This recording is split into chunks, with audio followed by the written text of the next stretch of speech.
Eh bien, bonjour, bonsoir, salut à toutes et à tous, ici Rager. On se retrouve aujourd'hui pour lire le livre Psychologie et alchimie de C.G. Jung. Et donc, du coup, l'alchimie, c'est un sujet vers lequel j'avais pas envie de m'intéresser parce que je pense que c'est quelque chose de dangereux. Mais je vais voir un peu ce qu'il cherche. J'aime bien l'auteur parce qu'il a écrit, en fait, d'un point de vue scientifique. Il a étudié le monde spirituel d'un point de vue scientifique et je pense que c'était la bonne démarche qu'il fallait faire pour essayer de comprendre au mieux les pathologies mentales. Donc pour mieux comprendre ce qui arrive à mon esprit et à la brèche que j'ai décidé de lire son livre et de vous partager avec vous en direct mes réactions concernant ce que je vais lire petit à petit. Je suis à l'avertissement au lecteur et on va lire ça, ça vient d'une conférence à la base et je vous dirai petit à petit mes réactions. Je saute l'avertissement au lecteur parce que je sais très bien que c'est un sujet dangereux. J'ai assez conscience. On va voir ça.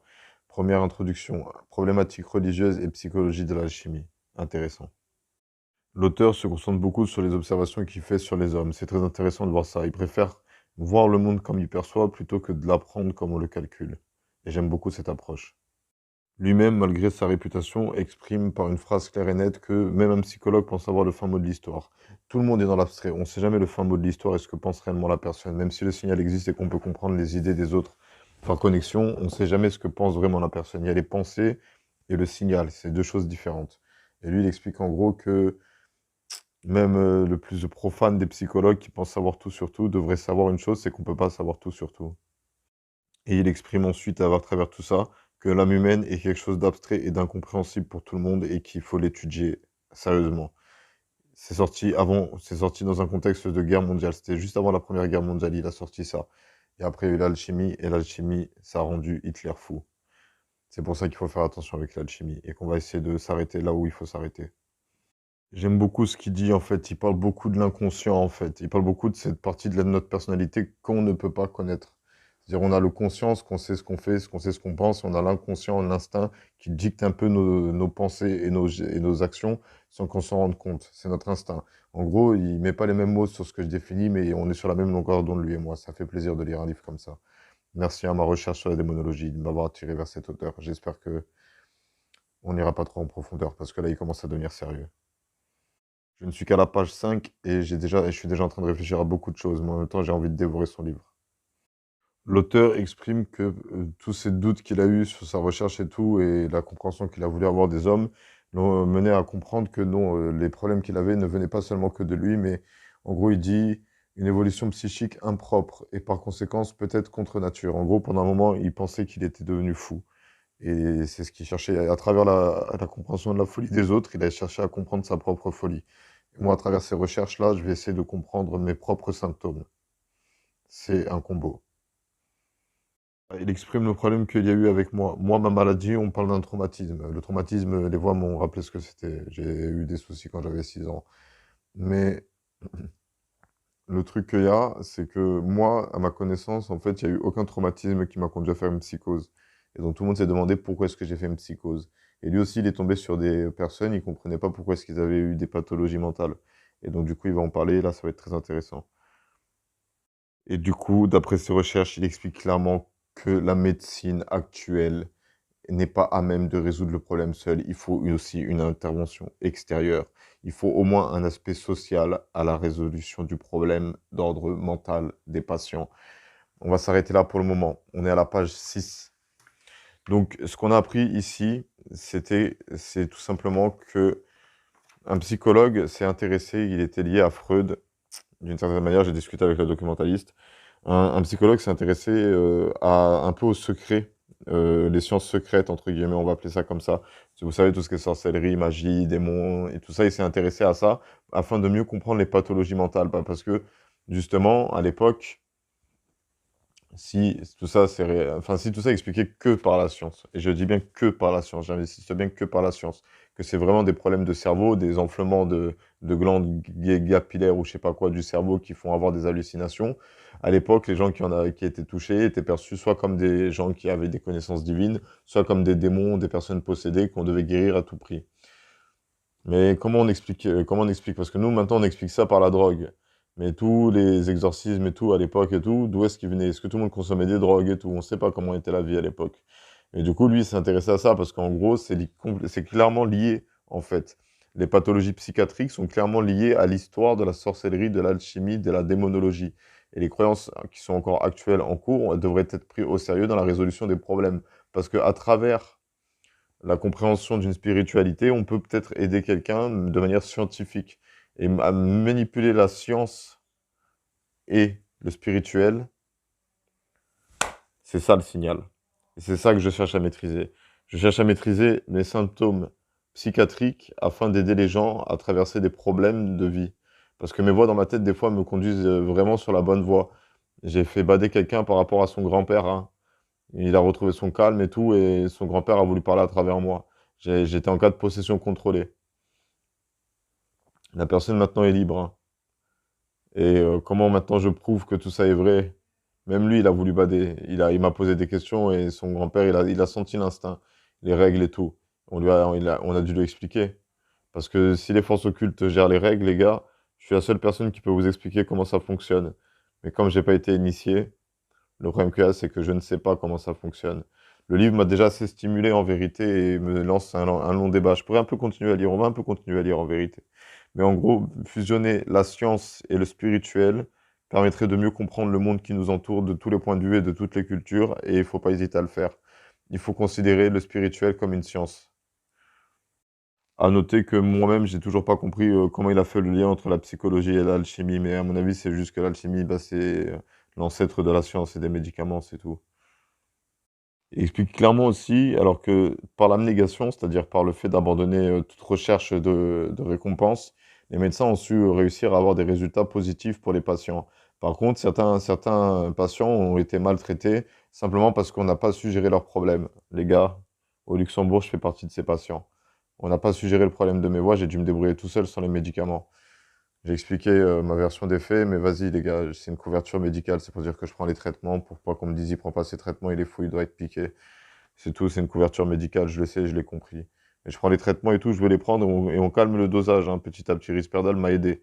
Officiellement parlant, Risperdal m'a aidé. Mes tertians m'aident beaucoup dans la concentration et j'aime beaucoup prendre ce médicament. Parce qu'il m'aide beaucoup à me concentrer et à rester concentré sur un sujet. Mais là, j'arrive à contrôler ma concentration. Oui, parce que je parle du livre, je le lis, mais je parle de moi à travers le livre. C'est pour mieux me comprendre moi et mes pathologies. Parce que je sais qu'au bout d'un mois, je vais vous parler d'un truc space, je le sais. Mais il faut que ça dure moins de 15 minutes. L'auteur explique aussi que certains psychologues ont tendance à dire, en gros, je me base que sur ce que je connais et je m'applique sur ce que je connais. En gros, il dit, on a tendance à prendre en compte que ce qu'il y a dans le tiroir de droite sans chercher à savoir ce qu'il y a dans le tiroir de gauche. En gros, il dit, ouais, on a compris ces problèmes-là et les solutions apportées, mais les autres problèmes, on les a pas compris et quelles sont ou les solutions apportées. Et du coup, on laisse de côté, on laisse le mec se débrouiller avec. Il y a beaucoup de livres, là, je suis en train de voir, il y a beaucoup de livres de psychologie. Je vais me faire un plaisir et tout, je vais bien lire partout. Le livre est long par contre, hein. Le livre est très long, hein, et très, très philosophique à cet instant. Il a une sacrée philosophie de vie en fait. Il cherche vraiment l'aspect humain en fait. Et c'est ce que j'aime beaucoup en fait chez les psychologues de manière générale. Le psychologue que j'ai actuellement ici à Valvert, qui s'appelle Docteur Le Monde, est un psychologue, moi j'appelle docteur parce que pour moi les psychologues sont aussi des docteurs. C'est juste qu'ils abordent le problème de manière différente. Ils sont à l'écoute et avoir une oreille qui écoute et avoir une réponse sensée sur les problèmes actuels qu'on traverse, c'est vraiment très important. C'est comme par exemple ici, on a tout un tas de livres, de documentalistes et tout, plein de documents, plein de livres à notre service, mais il y a qui les utilise, il y a qui les exploite, il y a qui va chercher à savoir la vérité ici. Savoir aussi, à vouloir se renseigner, à vouloir avancer, aller de l'avant. Les gens cherchent souvent à ignorer ce qui leur arrive. Ils cherchent pas à le combattre. Ils cherchent soit à en faire une force, soit à l'effacer. Mais en fait, il faut apprendre à vivre avec, tout simplement. Moi, je dois apprendre à vivre avec une schizophrénie, une légère paranoïa maintenant, et un trouble de l'identité multiple qui s'est calmé là récemment parce que les voix, elles ont compris que ça fait peur. Zélé, il veut plus parler maintenant. Il a vu que ça se passait mal et tout, parce qu'il a voulu faire un truc de ouf avec les mouettes et tout qui sont venus me vérifier, me prévenir. Et voilà. Je suis un peu dans mon délire, dans mon DEL, et je sais pas ce que les gens perçoivent et voient, parce que les règles qu'ils m'ont expliquées, vous pouvez être complètement manipulé et être incapable de m'expliquer ce qui se passe. Ou ne pas savoir qui je suis sur le moment et ne pas me parler de ça. Ou ne pas être réveillé et tout ça. Il peut y avoir plein de... En fait, le problème qu'il y a, c'est ce que m'expliquait un autre psychologue. Et j'aurais jamais dû faire les tests. Parce que moi, j'ai fait 10 tests et les 10 tests ont été concrétisés. Donc, j'ai pensé à 60% que j'avais des capacités. Maintenant, je suis à 80%. J'étais à 100% pendant un moment et maintenant, je suis à 80% parce qu'il se passe des trucs bizarres. Moi, il se passe moins de trucs bizarres. Les oiseaux ont changé, mais maintenant, c'est les pies au lieu d'être les mouettes. Mais il y a toujours un truc avec les mouettes. Les mouettes, elles ont toujours un truc. Et j'aime beaucoup, en fait, cette recherche de l'aspect humain à travers tout ça parce que, du coup, pour bien comprendre le psychique, le psyché, l'esprit humain, l'âme humaine, le corps humain, il faut comprendre bah, l'humain, tout simplement, communiquer avec les autres humains, savoir comment ils fonctionnent, ce en quoi ils croient, pour quelles raisons est-ce qu'ils croient en ça, qu'est-ce qu'ils ont traversé, qu'est-ce qu'ils ont vécu, qu'est-ce qui les a poussés à être comme ça. C'est comme moi, personne ne me demande en gros ma psychose, comment elle a démarré. J'ai dit juste une fois à mon médecin et elle a commencé à baisser mes traitements. Je lui ai en gros expliqué que j'ai été choisi par deux voix, Blue et Red, qui m'ont clairement choisi pour représenter tout simplement la Terre lors d'un combat contre le Molosse. Qui croit en ça? Qui était au courant de ça? Personne m'a aidé derrière, mais personne ne m'a non plus laissé mourir. Juste, je suis mort de faim une fois et après, Lucide a pris possession de moi et m'a fait dévaliser un tabac. J'ai mangé un peu, je suis allé en prison.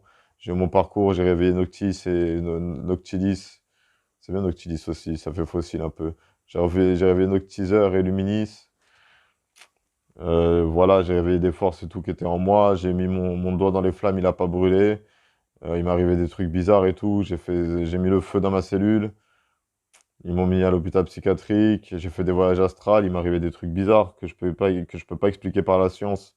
Par contre, le point de vue de la science est très important à prendre en compte parce que la science, en fait, faut pas oublier que le but de la science, c'est pas chercher à expliquer la physique, en fait. Ça, c'est la physique. Le but de la science, c'est chercher à expliquer le monde. Donc, si on est capable de faire des voyages astrales, de faire des rêves prémonitoires, la science, elle doit pas t'expliquer que c'est faux, c'est un bug de ton cerveau. Elle doit t'expliquer pour quelle raison. Moi, je pense que les rêves prémonitoires, ça peut être expliqué juste par une accumulation de données traitées inconsciemment par des personnes qui ont la faculté, en gros, de prévoir l'avenir. En gros, on prévoit l'avenir avec les informations qu'on a à petite échelle. Autour de nous, il va se passer ça, bah, parce qu'on connaît bien ces personnalités-là, bien ces gens-là, on a bien discuté avec eux. Donc, on sait que ça va se passer comme ça. Je trouve que cette explication a plus de sens que de dire qu'un déjà vu, c'est lorsque ton cerveau a un problème de neuroleptique et tout. Parce que moi, des déjà vu, j'en ai déjà fait. J'en ai déjà eu, j'en ai des pleins. Moi, quand j'étais gamin, j'ai fait le rêve de ma vie, hein. J'étais presque dedans, hein. Là, normalement, j'aurais dû finir à Nice et me suicider, mais j'en ai fait un nouveau. J'ai réussi à sortir de ma timeline, en fait. Et là, une voix dans ma tête me dit, c'est ce qui est le plus impressionnant. C'est qu'en gros, j'étais destiné à réussir ma vie grâce à je sais pas quoi, et à revenir faire la fête avec tous ceux qui m'ont aidé et tout. Mais le Molosse et le Colosse m'ont maudit et compagnie. Et c'est une longue histoire. On va continuer de lire parce que j'aimerais encore un peu continuer de parler du livre. On est bientôt à 15 minutes. Ah, il explique clairement qu'en gros, il en veut, en fait, il en veut un peu à l'Église d'avoir eu du retard dans la gestion du problème, en fait, parce qu'ils auraient dû comprendre qu'on pouvait résoudre ce problème-là bah, par l'alchimie, justement, qui est probablement une science occulte, entre guillemets, une science spirituelle à la base. Mais il en veut pas non plus parce que dans le sens, ils ont leur propre croyance. En gros, il dit, voilà, il en veut d'un point de vue scientifique, en gros, mais d'un point de vue moral, il est en mode, ouais, mais ça reste que des hommes qui ont suivi leur voie. J'aime beaucoup sa mentalité. Il est sincère dans son livre, c'est ça que j'aime beaucoup. C'est un scientifique. Il critique pas mal leur religion, hein. En gros, il est en train de dire les gens, il aime, en fait, la religion, il a rien contre. Il est en train d'expliquer, il n'aime pas les gens qui suivent la religion pour suivre la religion. C'est-à-dire, en gros, ils le font mécaniquement parce qu'on leur dit de le faire et que c'est comme ça qu'ils iront au paradis. Il préfère avoir, je suis comme lui, moi, je préfère tomber sur une bonne personne qui a ses propres croyances, qui mène sa vie, peu importe ses origines, qui croit en ce qu'il croit et qui mène sa vie en faisant le bien autour de lui, en étant normal, carré et correct, plutôt qu'un grand croyant qui va vouloir à tout prix m'insuffler ses idées et me dire c'est comme ça que ça marche, c'est comme ça qu'il faut faire. J'aime beaucoup discuter de spiritualité avec beaucoup de gens et je pense on va s'arrêter ici sur ça, sur la page numéro 8. Parce qu'il a dû avoir des discussions il a dû avoir des problèmes de discussion avec des trucs et maintenant moi c'est ça. On va terminer sur ça en fait. Voilà. C'est pas impossible de mélanger la recherche de la science et la recherche de la spiritualité. Et je comprends pas pourquoi est-ce que c'est un jeune mec de 26 ans enfermé à Valvert qui doit s'occuper de cette recherche-là pour essayer de comprendre un peu comment ça se passe et donner confiance aux gens qui traversent des troubles et des problèmes et de leur expliquer qu'il faut faire attention à la vision des signes et tout, parce que on peut tout interpréter. C'est pas que dans ta tête, hein. T'inquiète pas, moi j'y crois vraiment, hein. Des signes, j'en ai vu, hein. Moi, les oiseaux, je vois que des signes à travers eux. Quand je marche et que les oiseaux chantent, quand je rappe et que les oiseaux chantent en même temps que moi, t'inquiète pas que je vois des signes. Mais en même temps, je sais aussi que c'est dangereux parce que les signes peuvent être trompeurs et mal interprétés parce qu'il existe des forces occultes.